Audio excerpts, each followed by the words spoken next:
NDA सरकार वर्तमान के कर्ज का बोझ का हवाला देती है, लोक कल्याण और देश निर्माण नीतियों का हवाला देती है, और वो इन नीतियों के सहारे कुछ तर्क बनाकर पिछले कई सालों से जनता को महंगा तेल बेचकर जनता को तेल लगाती जा रही है साथियों। अब हम सरकार द्वारा दिए गए तर्कों की जांच करेंगे साथियों।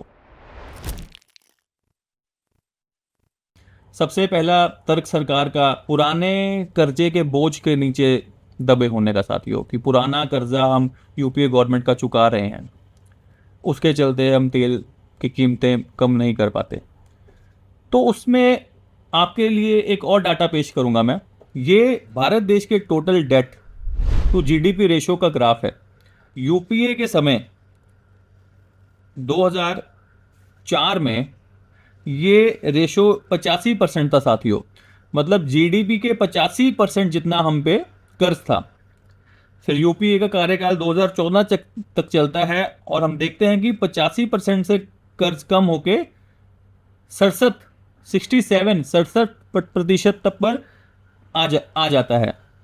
तो 85 से 67 अगर हम चलें तो ये 18% की कटौती है। तो देश का कर्जा यूपीए 18% तक कम करती है 10 साल में। फिर आता है एनडीए का कार्यकाल। 2014 में 67 से ही शुरुआत होती है साथियों, और 2024 में वो कर्जा 83% तक पहुंच जाता है। जीडीपी का 83% कर्जा हमारे देश पर 2024 में आकर रुक जाता है साथियों। तो इस ग्राफ से आप देख सकते हैं कि कर्जा किसके दौर में कम हुआ और किसके दौर में बढ़ा।